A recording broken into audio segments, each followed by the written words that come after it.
guys! If you're watching this, you're probably wondering how you're gonna assemble this beautiful clock tower in the Queen by Midnight box. Don't worry, it's a lot simpler than it looks, and I'm going to show you how to build it right now in glorious detail.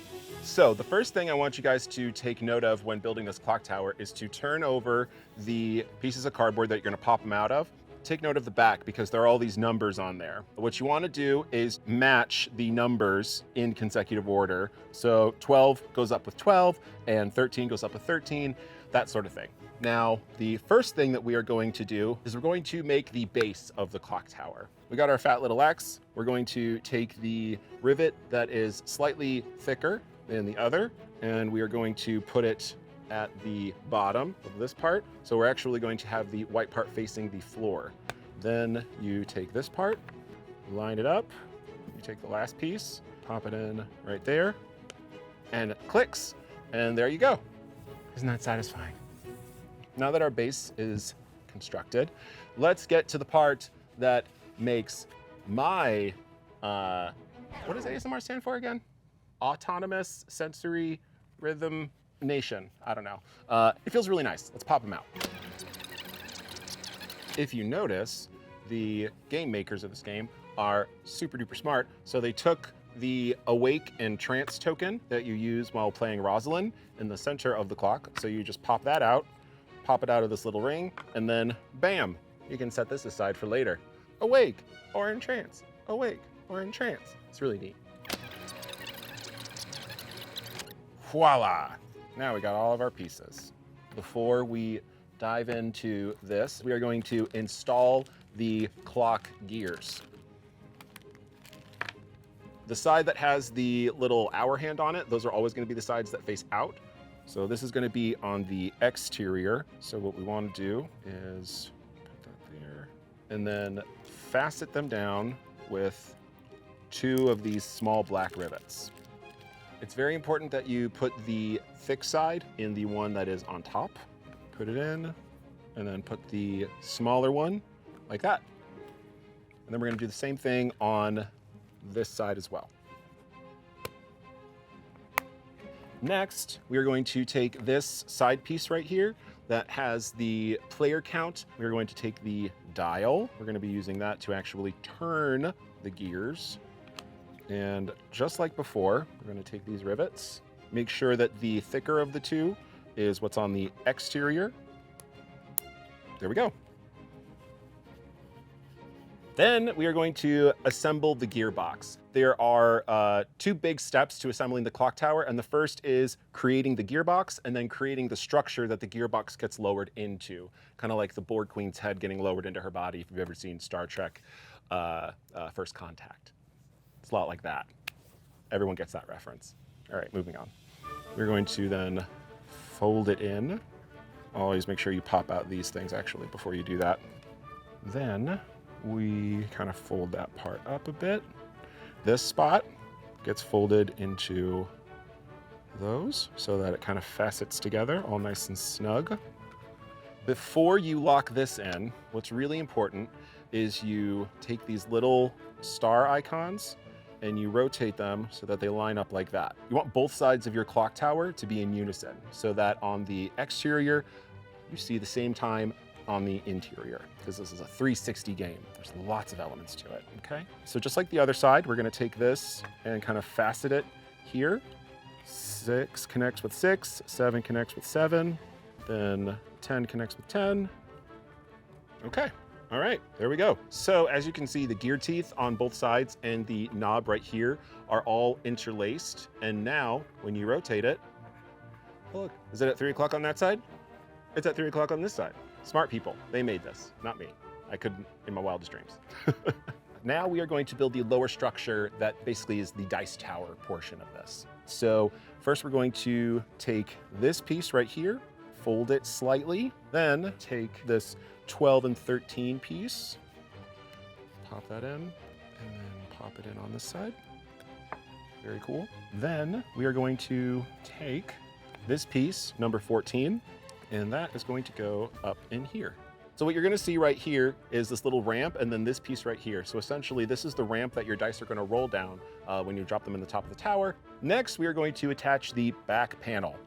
Now you can tell which one of these is the back panel based on which side has an opening. This side is the front panel because this right here is where the dice come out. So we're gonna take this and we're going to facet it like right here. And then we take these little pieces right here. Again, 16 attaches to 16. We're good to go. We are now going to attach the front panel. Slide that in. And just like the back panel, there's gonna be these two little ridges here that will slide in from the back. There we go. So this is sort of the skeletal body, all right, of the clock tower. Here's where everything is going to go. Now we're going to slide the gearbox into the front and back panel pieces, just like the board queen. Amazing, look at that. Then we are going to take these extra little pieces right here, and these are going to basically lock everything in. So let's take 22, put that in first. Then we're gonna take 23, slide that in next. If you feel a little bit of resistance on this, that is expected because again, these are meant to sort of lock everything in place. Try not to use too much force on this because it is made of cardboard. It's beautiful, it's delicate, it's made to be loved. Then we're going to take these two pieces here and lock them in. This is 20, that's 21, so that goes here. And this goes here. Now, the next thing that we do is we assemble the dice tray at the very bottom, all right? So we're gonna take this piece right here, pop out that, and then we fold it up. Make sure that the side with the nice design is the side that you end up on. And then we take this final piece right here, and it is gonna go right here like so. And then what we're gonna end up doing is putting this right here, having the little circle that we popped out connect perfectly with the rivet at the base of the Lazy Susan, or sorry, the very, very active, wonderful goddess-like Susan. Let's respect Susan from now on, okay? She's not lazy. She's got a lot of on her plate. We slide that down. It fits perfectly into the grooves. And voila, there you have it. Your own fully rotatable, perfectly constructed clock tower for Queen by Midnight. Perfect for rolling dice or using the bazaar for purchasing some of its wondrous wares. And it also, as I said, keeps track of the rounds. So satisfying.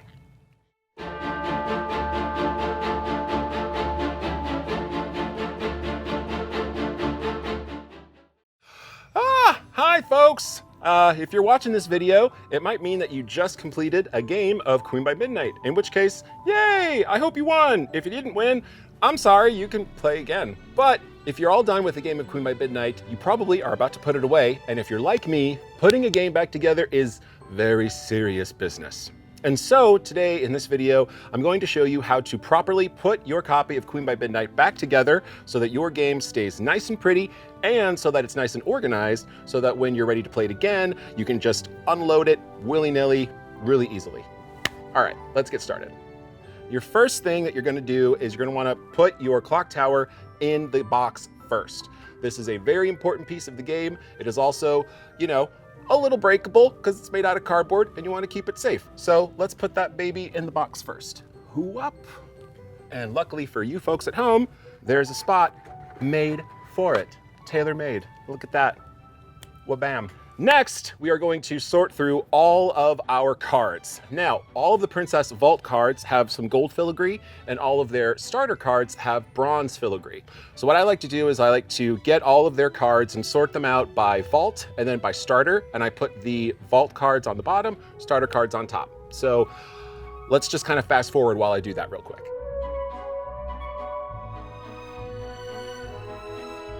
Every princess has 10 starter cards in their deck, so if you're trying to make sure that you have all of your princess's starter cards, just count to 10. 1, 2, 3, 4, 5, 6, 7, 8, 9, 10. And every princess has 15 cards in her vault. So let's count. 1, 2, 3, 4, 5, 6, 7, 8, 9, 10, 11, 12, 13, 14, 15. Yay! I'm taking the war chest cards and I'm setting them off to the side for reasons. Don't ask why. I'll explain later. All right, all of our princess cards are good to go. Next, we are sorting the bazaar cards, all right? These are the cards that go in the middle, the cards that everybody can buy. They are sorted into 3 categories, and that is afternoon, twilight, and midnight. And so for this process, we are going to, you guessed it, sort them into afternoon, twilight, and midnight. So I have all of my Bazaar cards. I'm gonna stack them up and I'm gonna put them all together. And now, you guys are probably wondering why I set my war chest cards off to the side. And it is for this reason. I'm going to take all of my war chest cards with the ultimate on top because that art is gorgeous, so I like to have it first. And then I am going to plop them on top of the Bazaar cards. Next thing I'm going to do is gather up everybody's very big tarot-sized cards. On one side, it has their ultimate ability, and then on the other side, it has their inner circle ability. And then I like to put them in this box right here. Then I'm going to gather up everybody's inner circle declaration cards. If you're looking for the princess that they belong to, always look on the back with the princess with the little red wax seal. The ones on the front covered in a frame. Those are the princes that princess could declare for if they wanted to.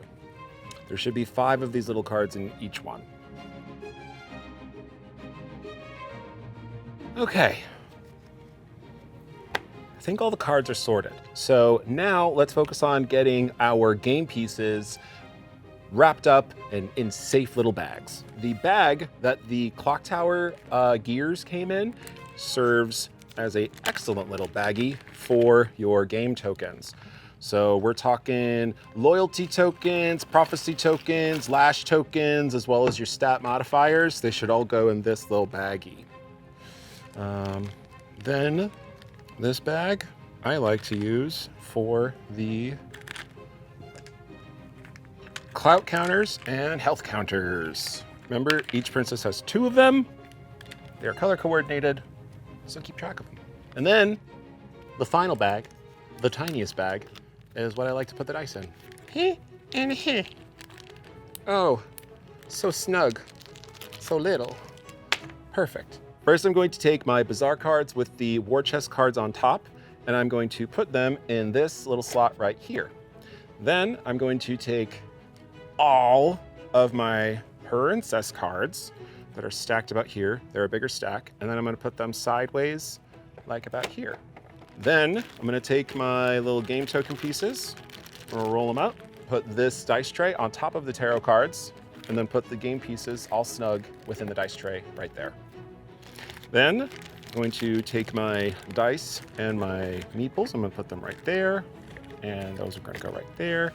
And then these cards can fit snugly there, or you could even put them like right here and kind of make them share a little bed with the dice with the tokens if you want. That also works. But the main thing here is to have a nice, somewhat flat surface for the rest of the pieces. So then we're going to take our game boards, our little princess player mats, like so. And we're going to take our clout and health counters, stack them up like so. Then I take all of my princess mats and I put them like that. And then I take 3 counters and I put one right there. And then I put the other 3 right about here. And then we take the Lazy Susan. This then goes on top. Look at that. And then the final piece of the puzzle, the rule booklet. I like to take it and put it right here on top. So this beautiful box art is the first thing that you see upon opening it. And then